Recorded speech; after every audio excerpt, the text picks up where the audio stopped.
Tu es sur le point de faire une demande d'augmentation?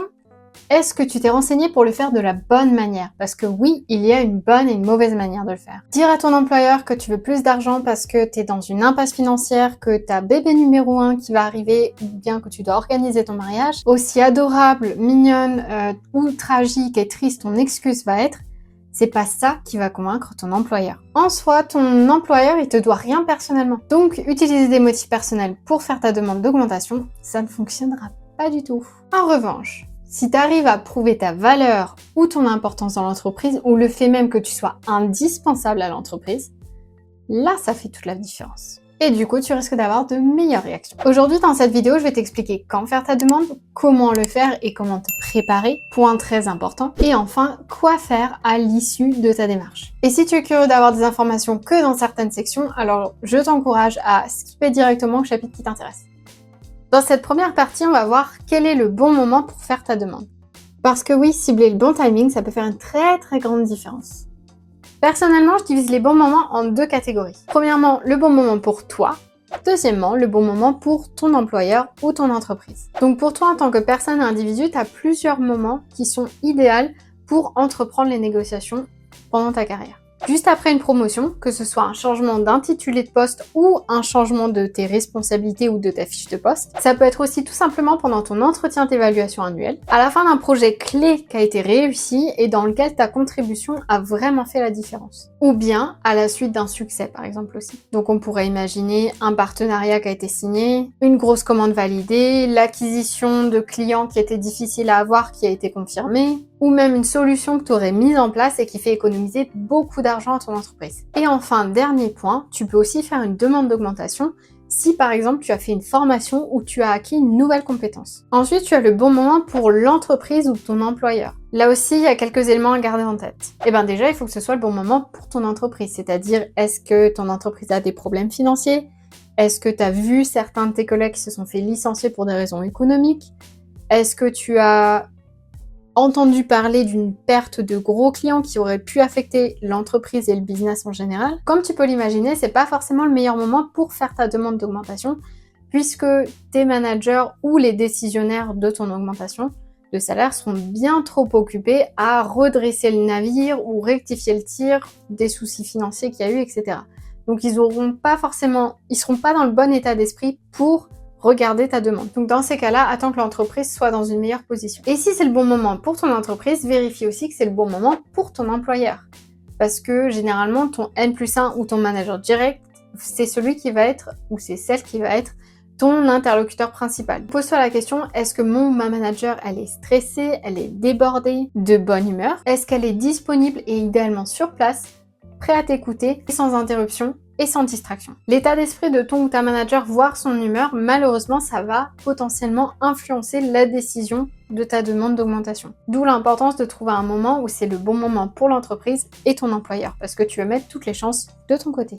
Maintenant, on va passer à la partie numéro 2, c'est-à-dire comment on va faire sa demande d'augmentation.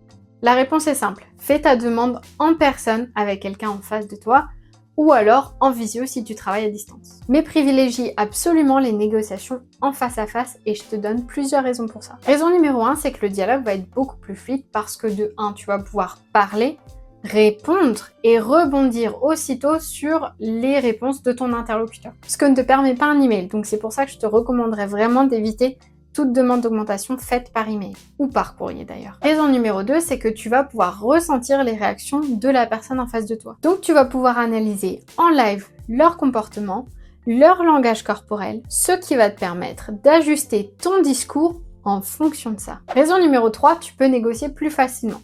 Sous réserve que tu sois bien préparé, ce qu'on va voir dans le point juste après. Donc quand tu vas faire ta demande, si c'est pendant ton entretien annuel, là t'as pas trop de questions à te poser, tu te prépares, etc.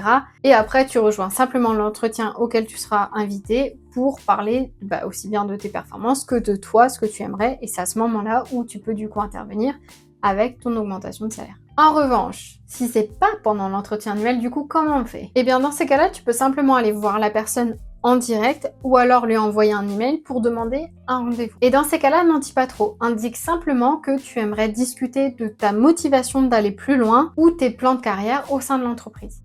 Étape numéro 3, ça va être de se préparer sérieusement.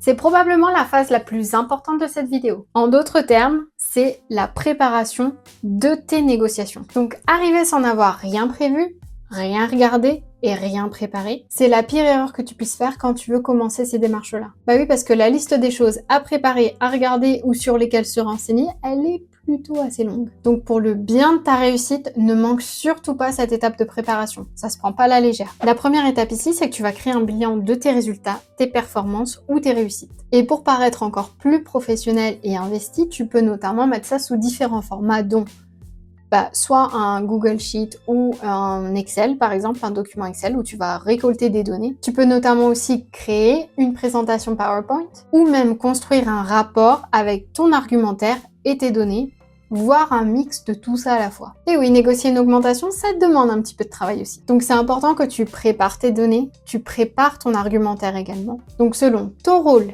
tes KPIs ou tes responsabilités, tu peux notamment inclure ce que je vais te donner tout de suite. Les objectifs que tu aurais atteints voire dépassés, des projets réussis, des feedbacks de clients, de partenaires, de fournisseurs qui soient positifs, des économies que tu aurais générées à l'entreprise, etc., etc. Pense à avoir des données et des preuves indiscutables, aussi bien qualitatives que quantitatives, et que tu pourrais du coup te servir comme argument chiffré pour appuyer ta demande d'augmentation. Et peu importe le rôle dans lequel tu es actuellement, tu auras toujours certaines données que tu peux utiliser. Étape numéro 2, ça va aussi être de te renseigner sur les moyennes de salaire et de revenus pour un rôle qui est similaire au tien, sur le marché. Donc, tu peux utiliser ton intitulé de poste, ta localisation, ton secteur, etc., etc. Pour ça, tu peux notamment utiliser des outils comme Glassdoor ou même LinkedIn. Ou alors, tu fais des recherches manuellement et tu regardes en moyenne quelqu'un qui fait un rôle qui est similaire au tien dans une industrie similaire et une localisation similaire, parce que le même rôle à Paris et dans une toute petite ville ou village, tu n'auras pas le même salaire. Donc pense bien à utiliser la localisation et regarde un petit peu la moyenne ou prends la fourchette que ça te donne.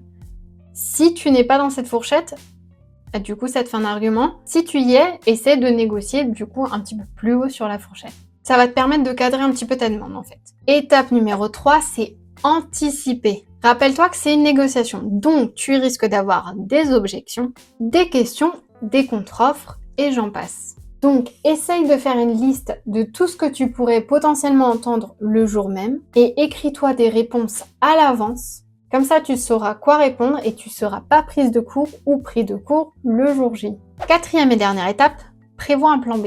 C'est toujours mieux d'avoir un plan B si tu obtiens un refus. Donc, si ton employeur ne peut pas t'accorder cette demande d'augmentation sur ton salaire brut, n'hésite pas à rediriger ta demande vers d'autres avantages annexes ou d'autres compensations. On peut notamment penser à des primes ou des bonus, des jours de vacances, de RTT, des horaires qui soient aménagés, du télétravail. Bref, si tu peux pas avoir une compensation monétaire, essaie d'avoir une compensation autre. Petite note, selon le niveau décisionnaire de la personne qui sera devant toi, donc ton interlocuteur, il est possible que tu aies à refaire ta demande et ta présentation devant quelqu'un qui soit plus haut gradé, donc peut-être ton même N+2 ou plus. Donc, sois toujours prêt à sauter sur la présentation dès qu'on te le demande. On va parler de conseils généraux que tu peux utiliser pendant ton rendez-vous. Pour faire court, reste professionnel et factuel. Donc comme mentionné au début, évite d'utiliser des arguments qui soient personnels, notamment parce que ça ne sera pas considéré pertinent voire professionnel par ton interlocuteur ou ton entreprise. Donc concentre-toi uniquement sur ta valeur ajoutée professionnelle. Point numéro 2, c'est pendant ton rendez-vous, essaye d'adopter une attitude un petit peu plus assertive et confiante. Donc pour ça, tu vas mettre de côté des phrases comme « je crois que »,« je pense que »,« j'ai l'impression que », à la place, essaie de privilégier un discours précis qui va être axé sur les faits et les données que tu vas rapporter. Donc sois plus sûr de toi parce que tu as des données qui peuvent te servir comme preuve pour soutenir ton argumentaire. Essaye de te montrer aussi ouvert à la discussion.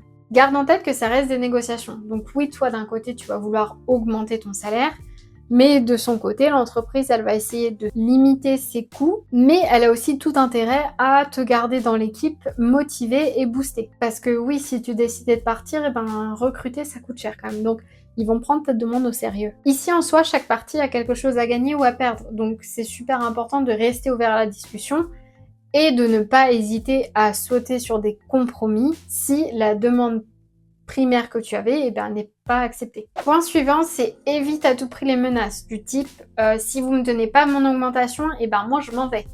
Non. Même si tu le penses et que tu vas vraiment le faire, reste professionnel. Dernier point, c'est sois réaliste. Pour être prise au sérieux par ton employeur, assure-toi de faire preuve de réalisme. Évite de mentionner une somme qui est incohérente ou surévaluée par rapport à ton rôle, tes responsabilités, l'industrie dans laquelle tu travailles et la localisation. En général, pour rester réaliste, on conseille de faire une demande qui soit entre 2 et 10% supplémentaires à ton salaire annuel. Petite astuce, demande toujours un chouïa plus que ce que tu aimerais vraiment. Parce que s'ils te disent oui, au final, tu gagnes. Et s'ils te font une contre-proposition, dans ces cas-là, tu as plus de chances que ça s'aligne avec ta demande d'origine. Donc maintenant, la dernière étape, ça va être de gérer les réponses oui, non, peut-être, compromis, etc. Si c'est oui, félicitations. Là, je te recommande du coup de faire un récapitulatif par écrit et tu envoies ça sous forme d'email à ton interlocuteur, donc ton N+1 ou N+2. Et dans cet email-là, tu récapitules tout ce qui s'est dit pendant l'entretien, s'il y a des délais qui ont été mentionnés, s'il y a une promesse qui a été faite et quelles sont les démarches à venir. Comme ça, tu gardes une trace de l'échange aussi bien pour toi que ton interlocuteur. Et pense toujours à inclure des remerciements parce que ça fait toujours plaisir quand on reçoit un petit merci. Si c'est un refus, pas de panique. Demande-toi déjà pourquoi ça a été refusé. Est-ce que tu peux changer l'issue? Est-ce qu'ils t'ont donné des points d'amélioration? Est-ce qu'ils t'ont donné des raisons que tu peux contrecarrer un petit peu? Est-ce que c'était des soucis de performance ou est-ce que c'était des soucis d'entreprise? N'hésite pas non plus à reconfirmer tes KPIs, etc. si c'était des soucis de performance. Et si la réponse était non pour des raisons monétaires, dans ces cas-là, n'hésite pas à proposer un échéancier ou alors un compromis ou des avantages qui ne sont pas monétaires, donc quelque chose d'autre comme ce qu'on a discuté tout à l'heure, donc des jours de vacances, etc. Donc en gros, si on te dit non, c'est toi qui fais la contre-proposition. D'où l'importance de mettre en place un plan B. Et enfin, si ton entreprise te fait une contre-offre, c'est à toi de voir si tu veux l'accepter ou faire de nouveau une contre-proposition si tu penses que c'est pas encore satisfaisant. À toi de jouer et bon courage pour négocier ta demande d'augmentation.